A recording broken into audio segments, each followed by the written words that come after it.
వీడియోలోకి వస్తలేవు, ఏడికి వస్తలేవు, ఇంట్లోనే ఉంటున్నావు, ఇంట్లోనే అది చేస్తున్నావు, ఏది మళ్ళీ కథ ఏంది నీదేంది చెప్పు. అయినా చూడు సిగ్గే రాదు. ఆ రోజు నైట్ నుంచో మరుసటి రోజు నుంచో ఊకే నైట్ భయపడుతుంది.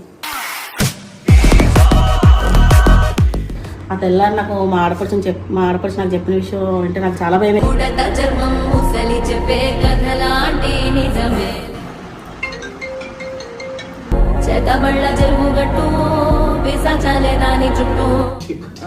ఫోన్ అనుకో వెనక చేతులు వచ్చి తెల్ల చేతులు ఇట్లా తెల్ల చేదొస్తాయా? మొన్న ఒక రోజు నేను వచ్చి అనుకోని చెప్పినా ఆ రోజేమో మొత్తం రోడ్ ఎడిసంటే అనిపించింది చోళ్ళకంతా. 7 మంది కనిపిస్తున్నాం మనం. గతంలో 7 మంది కనిపిస్తున్నాం.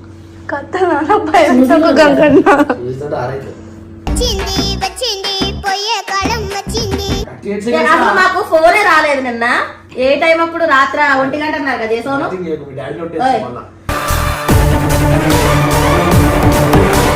చెప్పు అంటే ఇందాక చేసిన మళ్ళీ చెప్పు అంటే ఇందాక నేను మాట్లాడాలంటుంది మా డాడీ చెప్తే మాట్లాడాలంటుందిరా.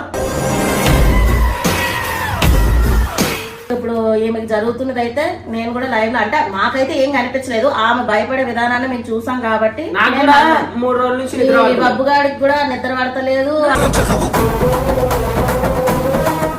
ఈమె మొహం చూస్తేనే ఎట్లా కనిపించడం. నా చెయ్యి గట్టి పట్టేసింది. ఆ చెయ్యి పట్టుకుంది కదా, ఈమె చెయ్యిలా కనిపించట్లేదు నాకు. నన్ను పట్టుకున్నది. నాకు ఇక చాలాసేపు నిద్ర రాక ఈమె అన్నది అనమాట, బయట ఎవరు నడుస్తున్నట్టు అనిపిస్తుంది అంటే ఆ డోర్ సందు మనకి డోర్ వేసుకున్న కూడా సందులా కనిపిస్తుంది కదా, నాకు అట్లానే అనిపించింది. ఇట్లా ఇట్లా అన్నట్టు అంతే.